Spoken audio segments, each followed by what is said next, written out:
Good morning, everyone. Some of you, good afternoon. We might have a few good evenings out there, but usually those people catch this on demand later on. Welcome to the September Patch Tuesday event. We are just about ready to get started here. Just want to give a little bit of time for a lot of our attendees to join up here. Usually in the first couple minutes after we launch, we get a whole bunch more jumping in. Give that one more second here. Already got some of our regulars in saying hello from where you all are around the world. Good to see you all again. Todd, how are you doing down there? You guys finally starting to cool off in Texas? We're getting a little bit of cool weather, Chris, but Ken was writing earlier. He said he had some rain in New Mexico. We haven't had any rain here yet in 3 months now, so we're due. Yeah, we've had a little bit of rain up here in Minnesota, but my lawn is still looking like a Texas lawn, I think. It's probably a little brown, huh? Yeah, a little brown. Absolutely.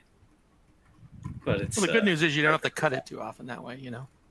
This is true. Yes, I have had to cut my lawn a lot less in the past, month here than normal. Yep. All right. We look like we are just about at my kickoff point here. I usually try to wait until we get up past about 500 people on live, which is right about now. So, all right, we'll go ahead and start to dig in. So as I mentioned, this is September Patch Tuesday. We've got our normal lineup of a quick overview. We're going to cover some recent news, some security concerns that you'll definitely want to be ready for. Bulletins and releases. Todd's going to walk us through the updates that came out, the critical information you're going to want to know, what's affected, what known issues there might be out there that we know of already, which of those have some of those security vulnerabilities that are, we've got a long list of 0 days this month. And then we're going to do the Between the Patch Tuesdays, which for many of you who have been on this regularly, you know that this is not just a once a month kind of thing. Most vendors are in a continuous kind of delivery. In fact, if you've been tracking Google Chrome lately, you're painfully aware of how frequently some of these vendors release. So that is our lineup. As always, please feel free to shoot some questions to us in there. I already see some questions coming in regarding some content and product related stuff. We're going to get to as many of those as we can throughout. Long from our content team as Richard jumped on too. So we got 2 of our QA guys on our content guys on supporting the call as well. So do feel free to ask some questions there for those of you who are using Ivanti products to do this.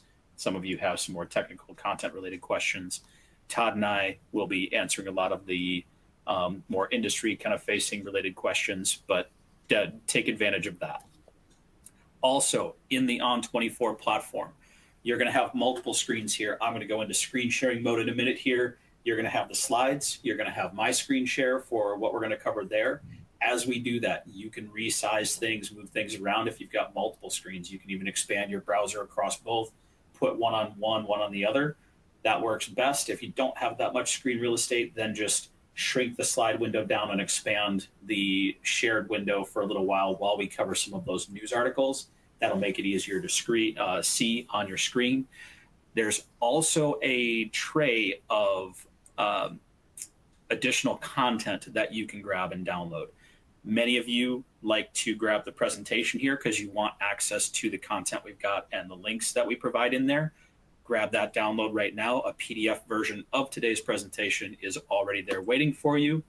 And on that, we're ready to get started. Okay, so September Patch Tuesday. Things were kind of unfolding as we were going through yesterday. In fact, by the time I had written and already sent out all of this content, Mozilla had also confirmed that they've resolved the same 0 day that Chrome resolved in here. So that's CVE 2023-4863. That's both on Chrome and Mozilla Firefox. So we're going to cover and talk about that a little bit more. But just for those of you who read up on this, Mozilla also has a 0 day. So when I joked about saying everybody has a 0 day, I was not kidding. Everybody has a 0 day this month. Apple resolved two 0 day vulnerabilities. Theirs were released, the fixes for theirs were released on the 7th. So you guys are about to see I'm going over to screen share mode. So go ahead and resize your windows accordingly there. But I wanted to cover some of the news articles here, and then you'll have access to all these links to go and drill in deeper if you need to. But the Apple vulnerabilities are bad enough that Apple has now backported the BlastPass, is what it's being called, 0 day fix to older iPhones. So this is the article talking about the fact that they're actually pushing this fix back further. So make sure to take a look at this one. If you've got some older devices, those are, still kind of a challenge for some organizations, but more for the consumer market. But it was bad enough that Apple's actually releasing some fixes further back than they normally would. For the actual 0 day, we're going to go into the second article, though, and talk a little bit about the clickless vulnerability here in iMessage. So this is being referred to as BlastPass. This allows an attacker to craft an image that they can send to a user of that phone, and the user doesn't even have to do anything. It's just processing that image is all that's required. So this gives a little bit of detail. Citizen Labs had confirmed that BlastPass, the BlastPass bug, was being used to deliver the NSO Group's Pegasus malware. That's one of the things that they've been seeing out in the wild. In the update here, they've talked about if you're worried about these types of flaws, you can do some additional mitigation proactively by enabling lockdown mode on your iOS and macOS devices. Obviously, that'll come with some experience impacts, but there are some capabilities you can do there. The biggest challenge with this vulnerability is they're a 0-click or a clickless vulnerability. So they can be exploited just by loading an image or attachment, which happens to, come into the user if it's coming in through Safari, Messages, WhatsApp, any other first and third party apps on there. So this imaging flaw is pretty serious. That is, let's see here. I think that one was the 064.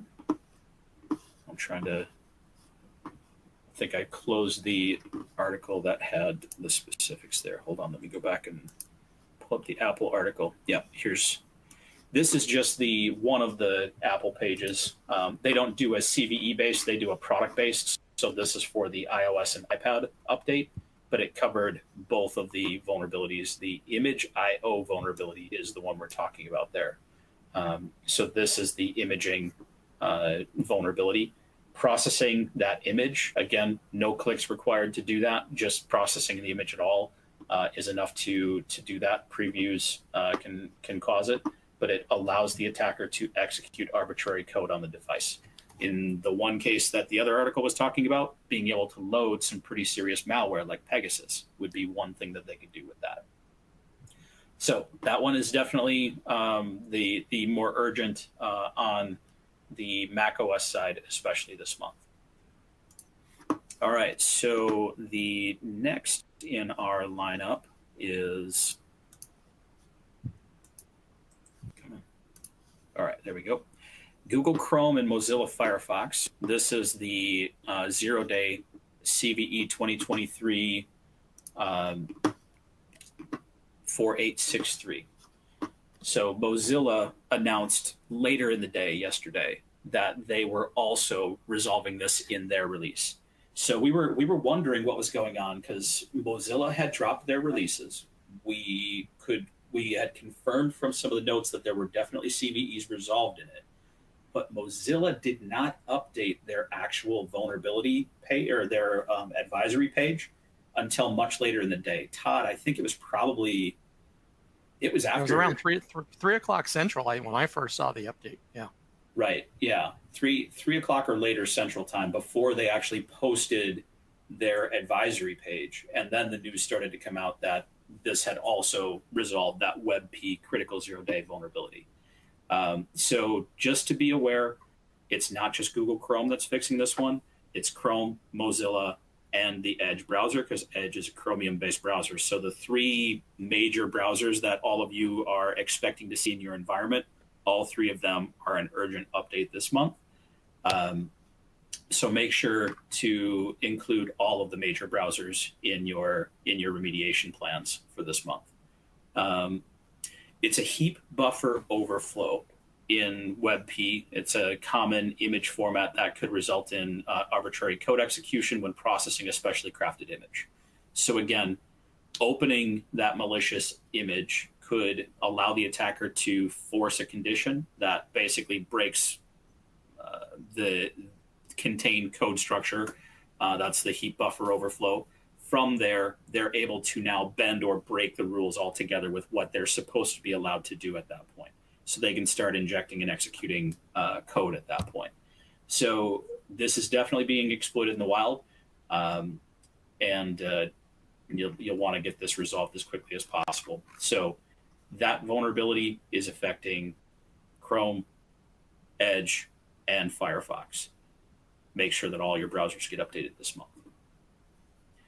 The next in our lineup, we'll actually come back to the Microsoft 0 days here in just a moment. So besides the Edge browser vulnerability, Microsoft has two more we're going to come back to and talk about in a little bit more depth.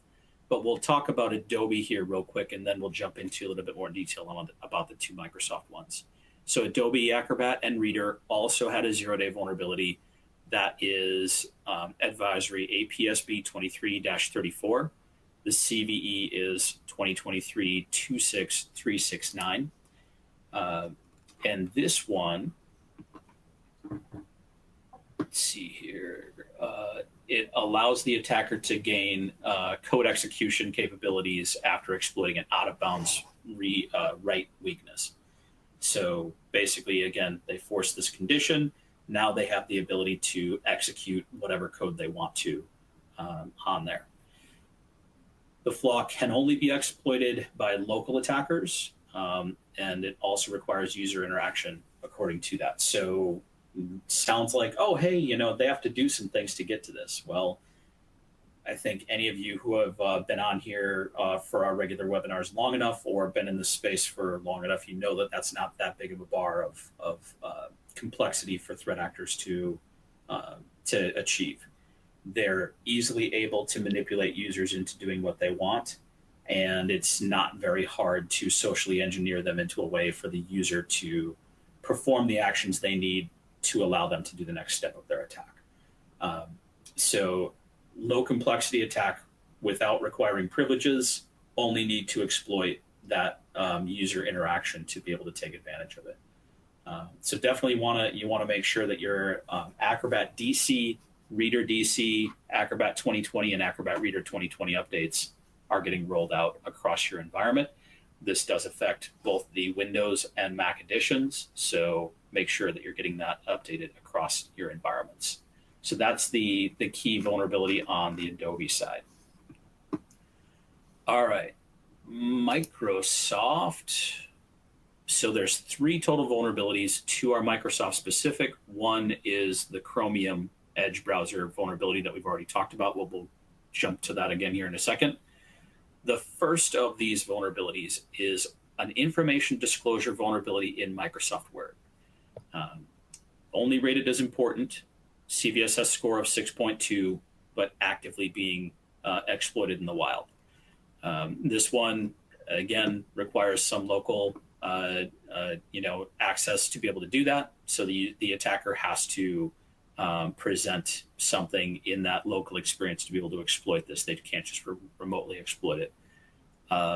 There is proof of concept level content out there available in the market today. So more threat actors can get access to and start to take advantage of this.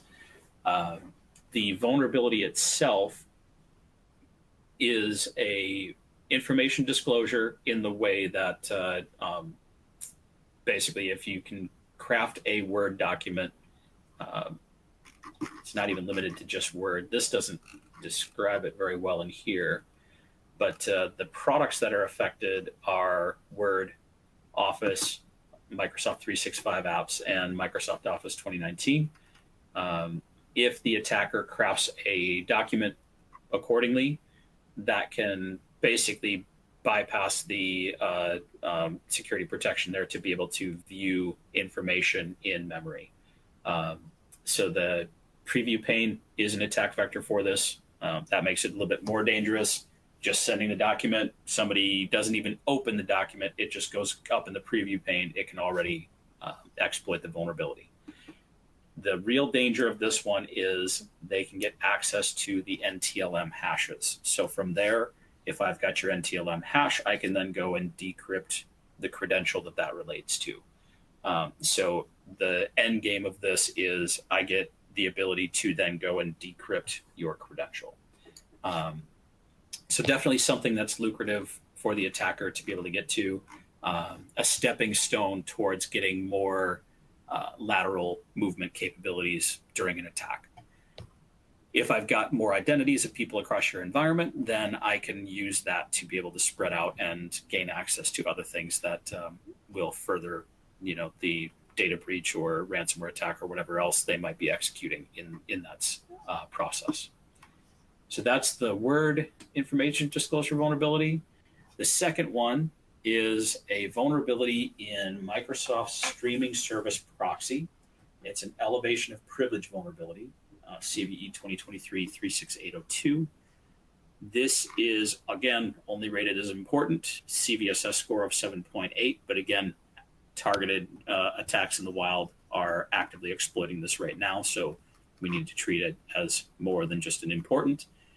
The attacker who exploits this can gain system-level privileges. So definitely gets them details of the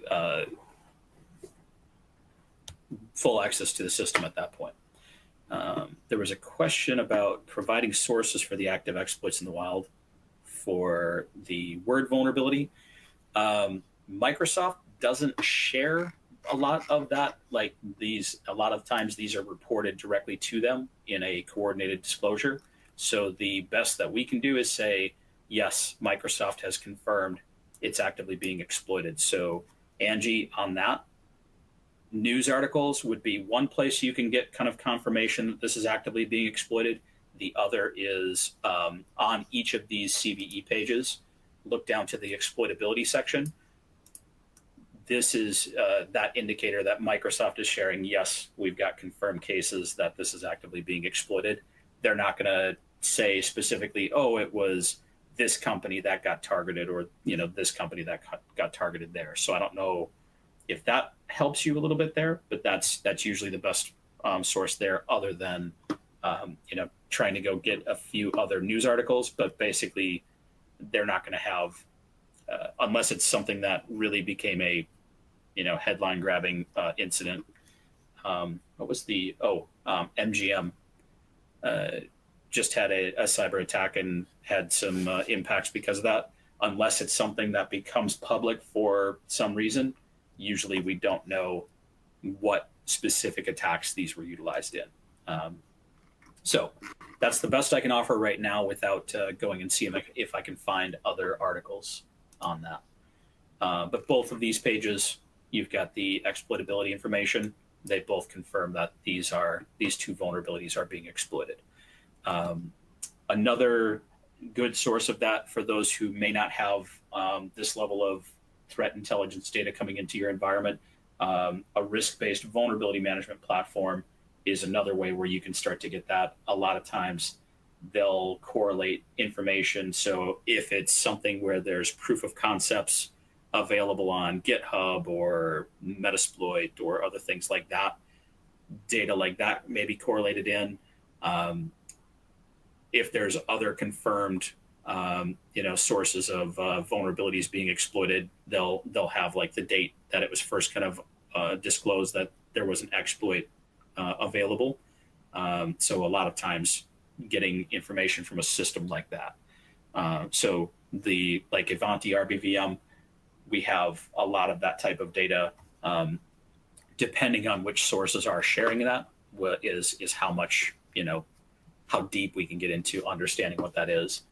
Several of the articles, like the Blast Pass here, talking about the fact that it's being backported. Again, you're getting a mix of information from the vendor and oftentimes a private source giving them additional information, or something like CISA publishing an alert where they may have additional insights because they were involved in an investigation for that. Majority of the time, you still won't see a company name involved in most of that, but that's a few ways that you can see what some of these are and that they're actively being exploited. So the last one here for the Microsoft side, again, because Chromium is the guts of what is the Microsoft Edge browser nowadays. The vulnerability, that heap buffer overflow in WebP, is also in the Edge browser. So they released their update. Yes, the update is now available. They hadn't pushed the update live yet when Todd and I were pulling data together yet. So some of that was, we knew it was coming, but we didn't know when it was going to drop. It just dropped later in the day. But this is the same vulnerability in both Google Chrome and Mozilla Firefox. Edge had to update as well with the latest version of Chromium to resolve that. It's assigned in the Chromium open source software. That's where the vulnerability came in from, was through there. So they're just describing, where it came from, and from the different channels. Here's the versions that you should be on to make sure that you're on a version that's resolved. So that is the third vulnerability from the Microsoft side there. Go ahead, Todd. Yeah, one quick note on that too, Chris. You'll see when we get to my slides that Google actually promoted the 117 channel to the latest stable version late in the afternoon yesterday, and addressed a series of other vulnerabilities as well, besides just this heap overflow one. So although it shows 116 here, that's the latest. That was the one that first fixed it. There's now a 117 out there that they've addressed it as well. Yep. So for those of you who haven't pushed Google Chrome yet, just go to 117. If you've already got the 116 update in place, you're good from the 0-day perspective. You don't have to rush back out and do the second one right away. But there were additional CVEs resolved in 117. So this is one of those things where Chrome is one of the more aggressive at, if they have vulnerabilities, they're going to release them as soon as they're ready to go. The 0-day forced them to update sooner. Otherwise, we probably would have seen 117 release on Patch Tuesday, and that would have been the only update. The patch for the 0-day coming out on the 11th forced them to do 2 in 1 week. But it's not uncommon for Google Chrome to do that. But yeah, Todd makes a good point there. 116 is the version you want to be at for sure, to make sure the 0-day is taken care of. If you haven't done 116 yet, then just go to 117 and you take care of not only the 0-day, but the additional. It was better than a handful. I don't know if it was more than 10 CVEs in that one. Was it, Todd? The 117 release? I can't remember how many were in that one. Okay, so yeah, I think they said there were 16 security fixes, Chris, and 11 CVEs. So okay, got it. So between 16 and 17, 12 CVEs total being resolved. So definitely, if you can get to 117.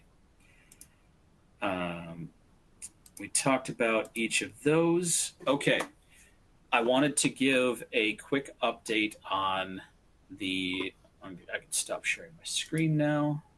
So we're back over to the slides there. Go ahead and readjust your screens if you need to.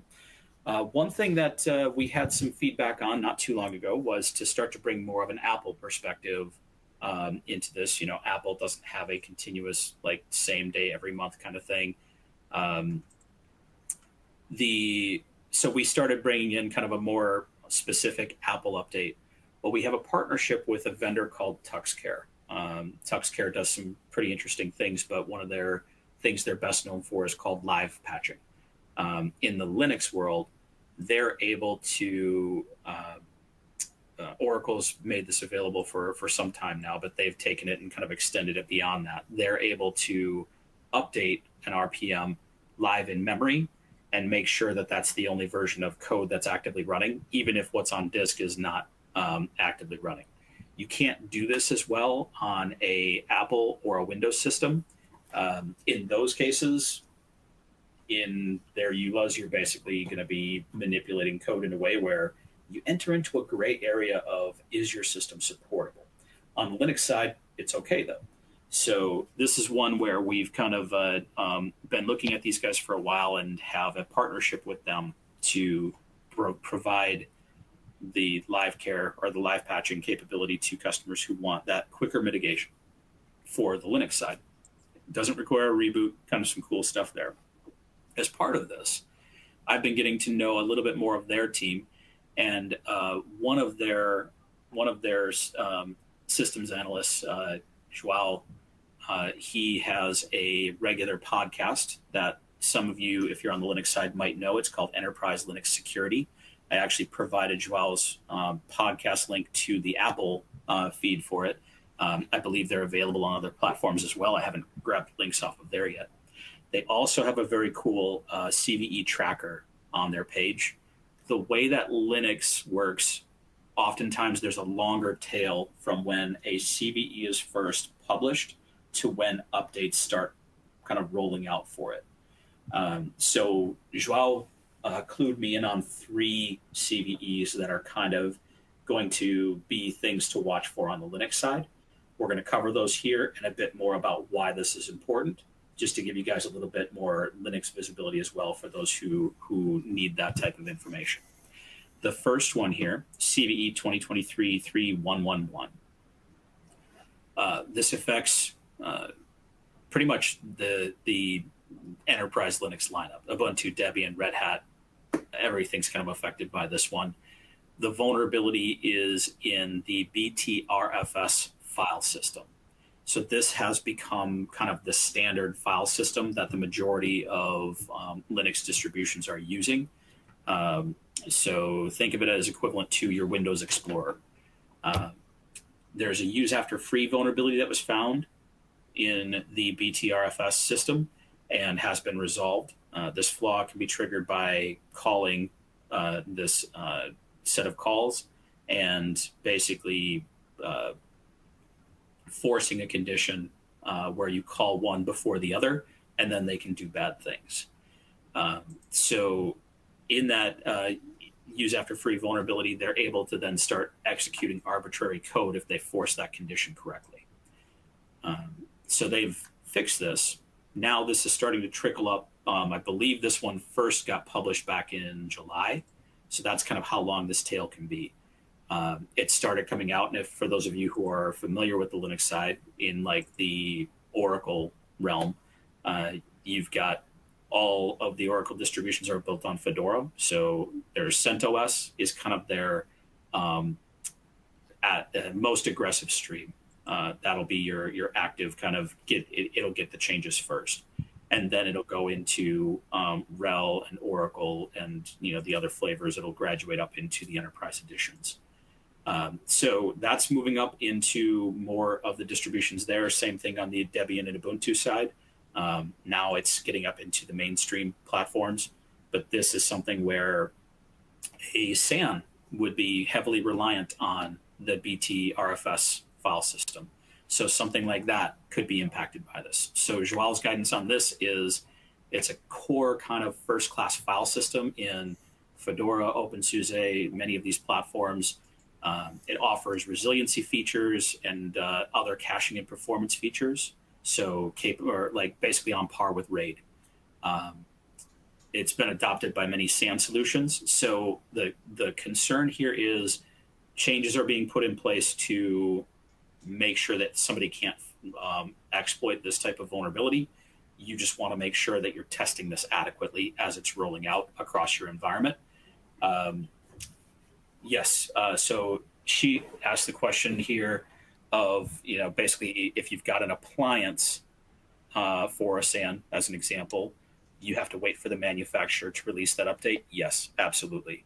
So the Linux distributions now have the kernel fix. Now each of the manufacturers of an appliance or a hardware device of some sort would be releasing their updates for it as well. So as you see those coming through, you just want to make sure that you're testing this, what the version that they put out that resolves this vulnerability. Make sure you're testing it adequately to ensure that you're not going to break anything. So it's just more of a heads up operationally. It's one of those things that if the changes don't mix with your environment and devices that you're using or how it's being used, it could be a pretty big impact if that happens. This is just kind of an early warning to focus your testing on it when it comes through.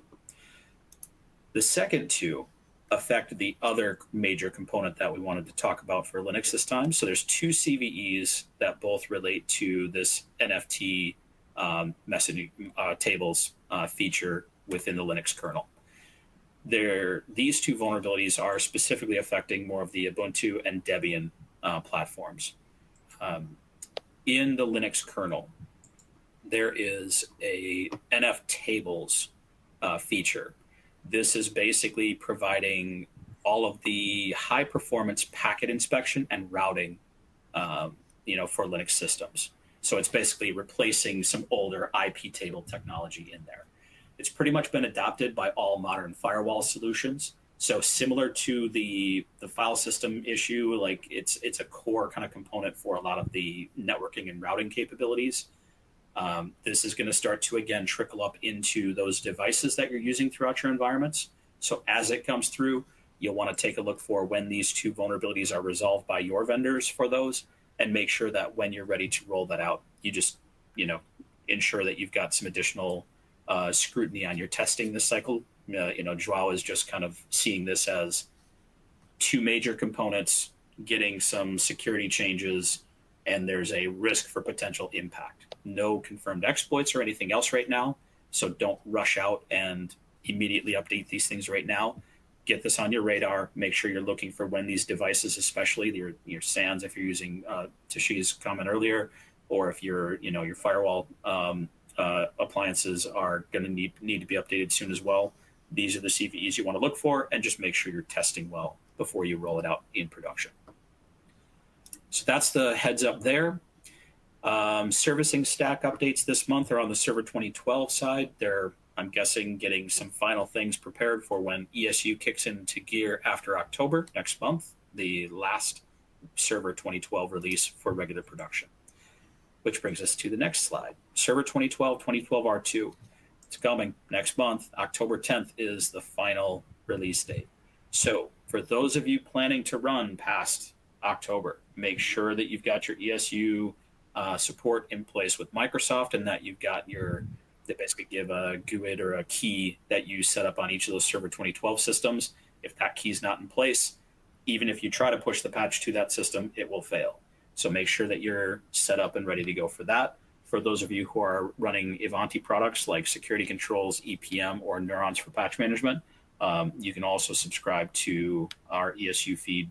So if you've got the Microsoft ESU, have that key in place, then just subscribing to that content feed makes it so our products will provide all of that content. So if you haven't already, make sure you get those things in place. You've got, October 10th will be the last production release. November should be our first event under the ESU program for year one. But basically from October 11th on, if there's a 0-day that requires an out-of-band patch, you're going to want this in place before that happens. So there's a window of potential risk there. Otherwise, November is really what you're targeting. That'll be the first month where you'll definitely be having to use the ESU coverage to support those systems. Okay. Windows 11 Home and Pro is the only other version right now that's reaching an end of support date, 10/10/2023. So one more month here for that 21H2 version for Windows Home and Pro, Windows 11 Home and Pro. So next month, make sure you've got all of those systems getting upgraded across your environments, or those ones will also no longer be able to get updates. All right. That was a lot to cover this month. There were a whole lot of 0 days, Todd. So yeah, very busy. lots of third-party stuff going on. I'll reiterate a few things that you've already said, Chris. Moving on to what released recently, we did have the update for Adobe Acrobat and Reader. They had a critical vulnerability as well. It was flagged as 26368 or 26369. It's also exploited in the wild, so be aware of that one. Once again, an update that came out yesterday from Adobe Acrobat for Adobe Acrobat and Reader. Chris talked quite a bit about the Chrome. I was mentioning that this is the version that came out late yesterday afternoon. They did promote the stable channel from 116 to 117. So these are the latest versions that were released and include the 4863 vulnerability that Chris was talking about, in addition to 10 other vulnerabilities that are listed. You can go and take a look at those at the link I have here. So you can see the stable channel update for desktop that came out yesterday afternoon, like I said. So a lot of CVEs addressed. They're continuing to update that on the fly, and there's been a lot of rapid turnover there as they're releasing new versions. They are trying to go to a once-a-week standard release. I think this was a bit of churn because of the impact of this 0-day, but hopefully we'll get back on a once-a-week release so that we can kind of plan for and take into account when these updates are coming out and not have to scramble to make sure that Chrome is always up to date. Also, as Chris mentioned, late yesterday afternoon, we saw updates for Firefox, Firefox ESR, and Thunderbird across the board. Once again, incorporating a fix for that 4863 vulnerability that is known exploited. You can go and take a look at their advisory. There's not a lot of information there, but there are updates now available for these particular applications. So be aware of those and make sure you account for those as you go into your monthly patch cycle. Moving on to the Windows updates that came out, we of course saw a Windows 11 update. Not a lot of vulnerabilities addressed this month, only 19. Chris talked about the Word vulnerability 36802 and also the, I'm sorry, that's the other one. Sorry, this is the proxy channel vulnerability, as well as the known Chromium update that came out. There are obviously two versions out there right now, 21H2 and 22H2. We know that the other one's coming to end of life next month. So very quickly here on the Windows 11 side.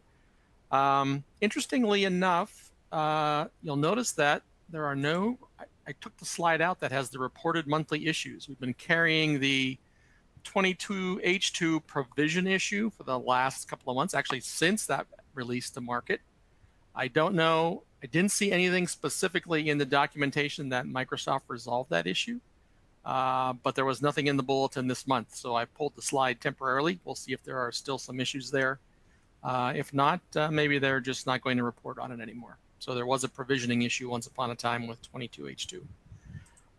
Moving on to Windows 10, 20 vulnerabilities addressed this month. Again, a relatively small number.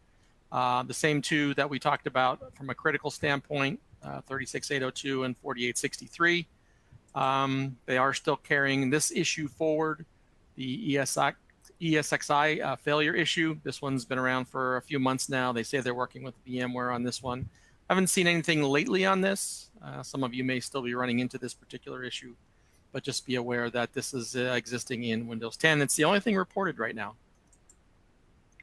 We did see, so those are the only two critical updates this month. Interestingly enough, all 9 remaining updates that I have listed here are important.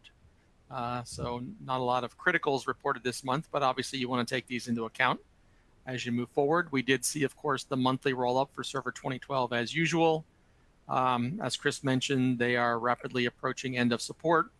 We did have 12 of the roll-up vulnerabilities addressed this month. There are kind of a small number here as well.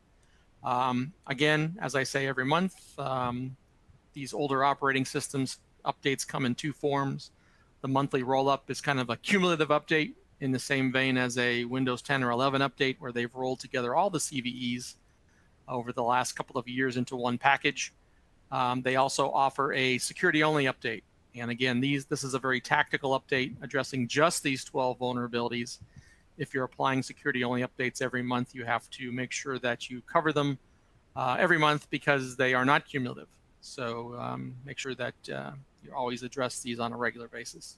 Again, the same 12 vulnerabilities, but the monthly roll-up does include, actually thousands of updates that they've done since actually going back to 2016, believe it or not. They've been doing this a long time. We did see updates for 2012 R2 as well. One more vulnerability addressed this month. Interestingly enough, that additional vulnerability had to do with security feature bypass, which you'll see that impact added into this particular slide. Keep in mind that associated with Server 2012 R2 was the original Windows 8.1 desktop version rather, that reached end of support back in January of this year. Microsoft is not providing any additional support for that particular desktop version. I mention it here because it actually has the same operating system as kernel as Server 2012 R2. And of course, they have the security-only update for this particular release as well. Again, 13 vulnerabilities addressed in the security-only version, also rated important.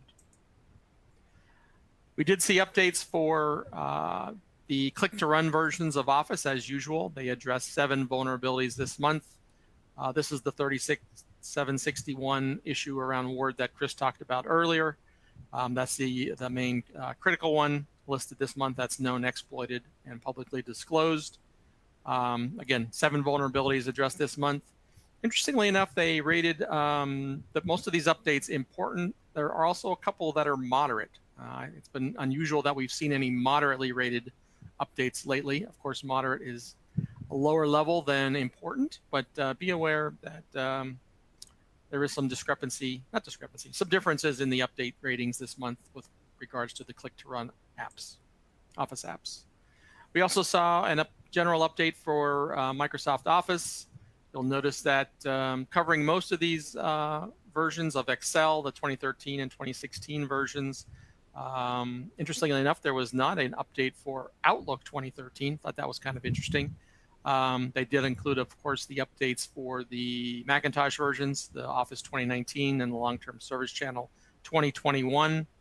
And of course, the Word update, you'd expect that this month with that known vulnerability there. These are scattered across 10 different KB articles, so there's a lot of different applications supported there. 6 vulnerabilities instead of the 7 that you saw for the click-to-run apps. We did see an update for Internet Explorer. Doesn't affect most of us anymore. This is actually only applicable for Server 2012 and 2012 R2, or if you're still on extended support in Azure for Server 2008 R2, this could impact you as well. So be aware of this one. It's actually rolled into the monthly rollups anyway. So generally you don't have to treat this separately, but just kind of be aware that there is a separate KB article around Internet Explorer. Again, focused on IE 11.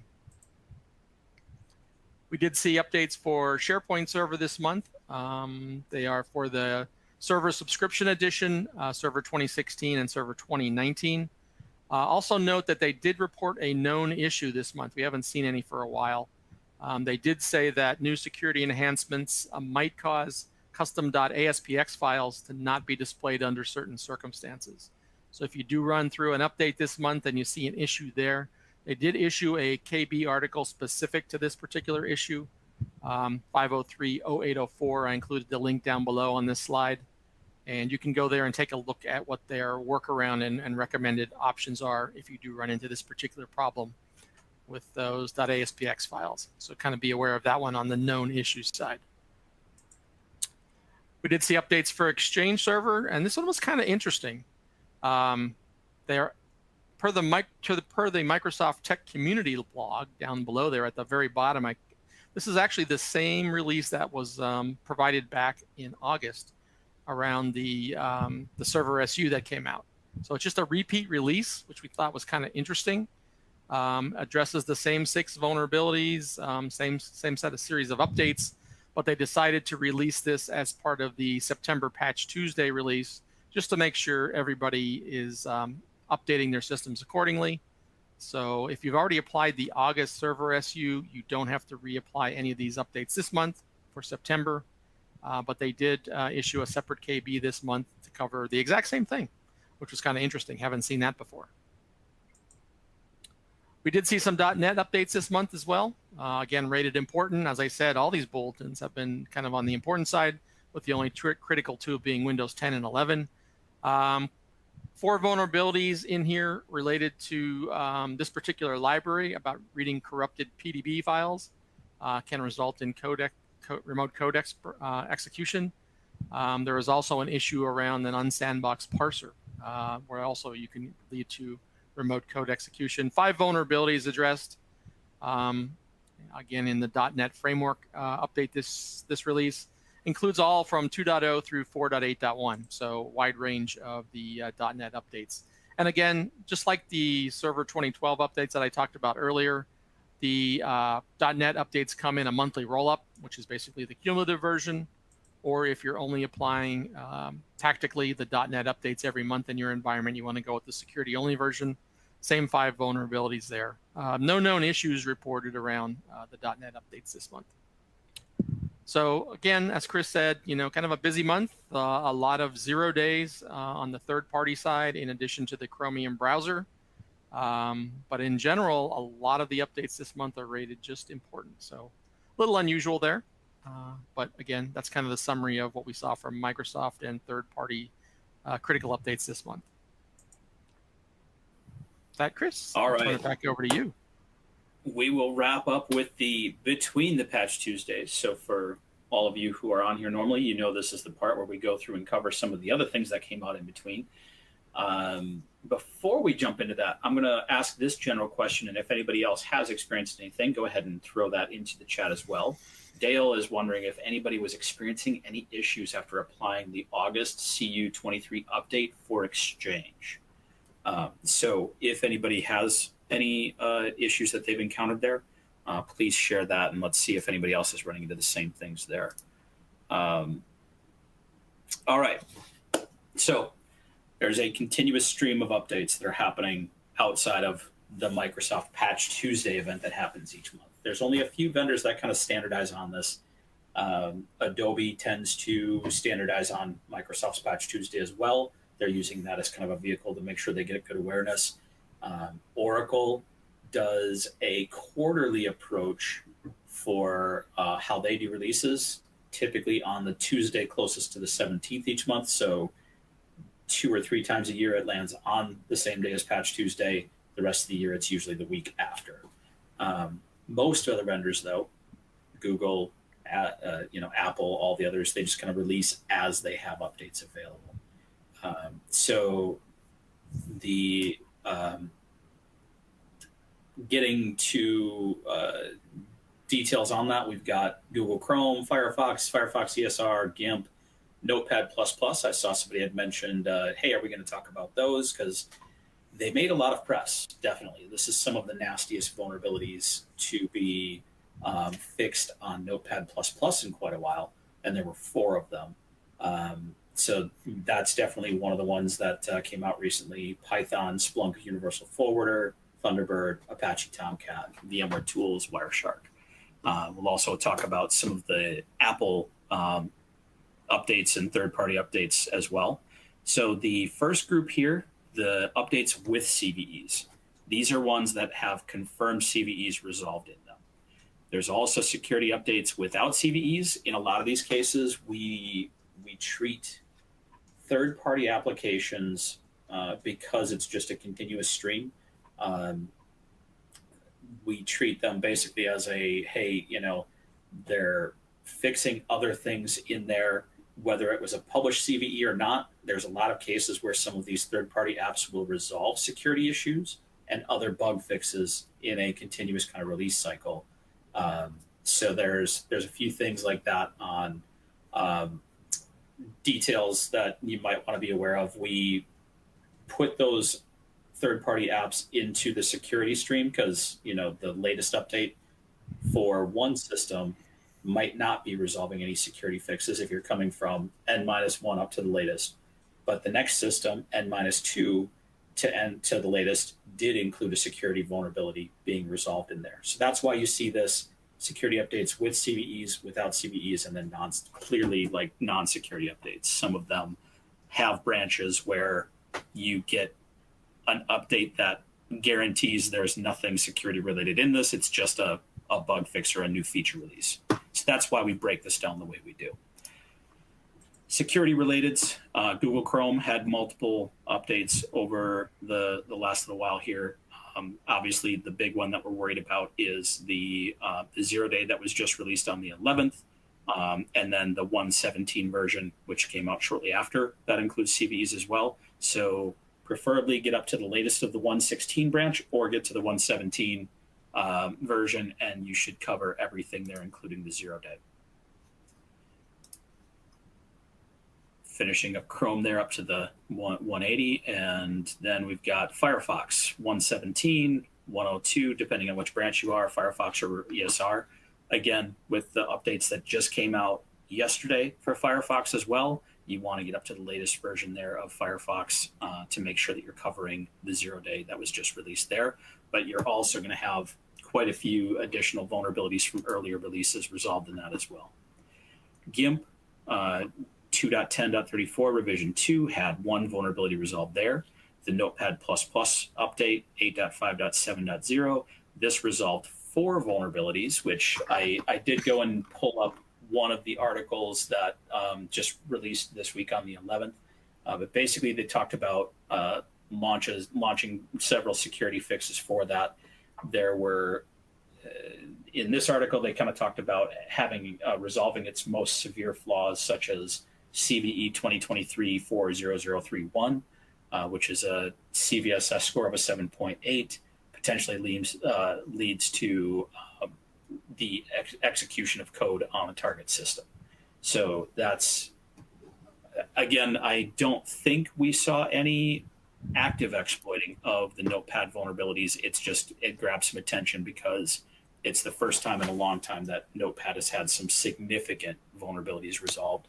But that's definitely one to make sure you're getting updated there. Python resolved one vulnerability in their 3.11 release, and then Thunderbird had their branches both updated with 9 or 14 vulnerabilities resolved there. Splunk Universal Forwarder, depending on which one, which version you're on there, both of them actually had 58 vulnerabilities resolved in this case. So some pretty significant numbers of vulnerabilities resolved in these updates. Apache Tomcat fixed one vulnerability in. Oh, well, we might have to ask if that was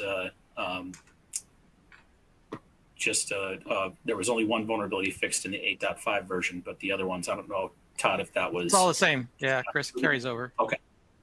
It's the same for all of them. That's why I put in each version. Yep. So it looks like the slide just got compressed there. So that one vulnerability is across all 3 versions there. So just make sure you're aware of that. Those 2 did have that same vulnerability resolved.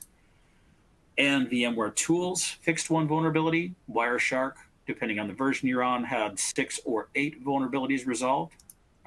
So quite a lineup of additional third-party updates that have come out over the last few weeks here. On the Apple side, we talked about the 2 0-day vulnerabilities that are actively being exploited. Those were just released on the 7th of this month, so make sure you're getting up to the latest there. Some additional updates on what's happening out there. A lot of third-party activity as well on the Apple side. So make sure you're getting not just the OS, but also the third-party apps updated there. Mac OS Ventura, the latest 13.5.2 resolved 149 total CVEs. So that's a pretty big one there.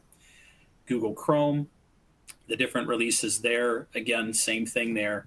Get up to, if you can't get to the 1.17, get to the latest of the, I believe it was what, 180 or 181 or 181 or 188, depending on which version you're on. But get to the latest Mac version of Google Chrome to make sure that you take care of that 0-day, the 4863 CVE. Firefox, same thing there. The heap overflow vulnerability is also going to be a problem there. So make sure you get up to the latest Firefox release, not just one of the ones that came out a couple weeks ago. Thunderbird resolved 14 vulnerabilities. Office updates resolved 3, and then 1 vulnerability across the 2019 editions. And then the Edge updates as well. Same thing with Google Chrome and Mozilla Firefox. Make sure to get up to the releases from this week and ensure you've taken care of that 0-day. That's the top priority for all 3 of the browsers on all platforms this month. All right. Let's see. Doug was calling out the fact that there was an article floating around about Microsoft stopping offering third-party print drivers through Windows Update as soon as possibly in 23 half two. So yes, I saw the same thing this morning in some of my um, news feeds that I was looking at. So I think maybe a brace yourselves for another round of challenges with especially third-party printers or less popular printers that aren't as well supported, because that may have some print driver accessibility issues that might plague us here for a little while. So thank you, Doug, for reminding me of that. That's definitely something that people are going to want to keep an eye on, or at least brace for preparing possibly to handle some printer challenges very shortly. Um, let's see.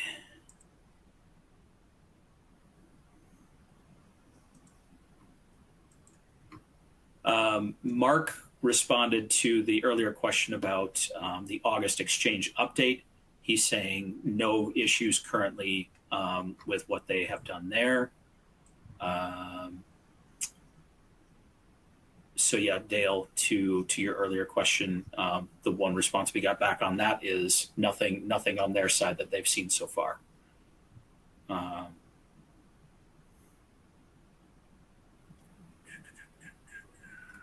I think that's all the questions there. Let me go into the other buckets and make sure we get everything else answered. Todd, any additional questions that you're seeing that we want to cover? No, I answered all the ones that were open from the PM side. I don't think anything Got it. special. Yep. Right now. So yeah, I think the biggest things are this month. Pretty much all of the um, Windows and Mac OSs and all of the browsers and the Microsoft Office side. It's a pretty big lineup there, and then of course Adobe Reader on top of all of that. So it's a healthy pile of updates this month that all have not just vulnerabilities being resolved, but confirmed exploited vulnerabilities. So definitely make sure that you and for those of you, if you are having challenges with making sure the right things are getting prioritized and the right urgency around that, reach out. We've had conversations like this before. There's still a lot of organizations that tend to focus on vendor severity over other risk indicators, like if something's actively being exploited. So far this year, Microsoft has resolved over a dozen. I think they're somewhere like 13 or 14 zero-day vulnerabilities, meaning those vulnerabilities were actively being exploited before Microsoft released the fix. Even with that knowledge, none of them so far this year have been critical vendor severity. The majority of them were important. There were even a couple of moderate severity, even though it was actively being exploited. So vendor severity and CVSS score are antiquated ways of trying to prioritize. If you're struggling with trying to message that up and across into the security organization or as well, or if you're on the security side and trying to message that into the ops side, reach out to us as well if you need additional support in doing so. We can provide a lot of good data to kind of back that up and say, no, we do need to do something more. Here's the reality. So it's definitely something that from Angie's questions earlier, it sounds like you might be experiencing a little bit of that, and it's not uncommon. I've had many conversations like that in the past few years. In fact, for those of you who are using Ivanti products, you will possibly be hearing about a virtual tech summit that we're going to be having coming up here soon. I will be presenting, actually, probably, Todd, FYI, you're probably going to be assisting me with this, but we're going to do a patch management best practices session. For those of you who had been to the Ivanti in-person events back pre-COVID, we had that, and it was one of the more popular sessions that we ran every year, trying to just do a update on what's changed in the industry from a overall end-to-end process perspective. So we're going to cover everything from prioritization, how you should be structuring your pilot groups, and SLAs and guidance around how quickly or what metrics you should be doing for your identifying what should be prioritized versus your SLAs and timeframes and things. So we're going to have a lot of updated kind of guidance around what we're seeing across the industry, since we're talking to thousands of companies that are dealing with patching challenges. So if that's of interest, keep on the lookout there for that virtual event. It's coming up in October. If you haven't heard about that, reach out and we can get you more details about that as well as that starts to circulate. But that'll be a live virtual event, and that's patch best practices will be one of the sessions there. On that note, we're going to go ahead and wrap up for this month. Thank you, everybody, for joining. Todd and I both appreciate all you showing up, because it makes our time and effort spent here very much worthwhile on this. So thank you, and we're hoping to see you again next month. See you soon. Bye. All right. Thank you, everyone. That is a wrap for this month. As always, you should definitely subscribe and make sure that you're getting the latest information from us. We're going to do not just the monthly updates, but we'll also be streaming other things like the top questions asked and other great tidbits of information that you're going to want all throughout. So definitely subscribe to our feed, and we'll see you here again next month. We look forward to seeing you soon.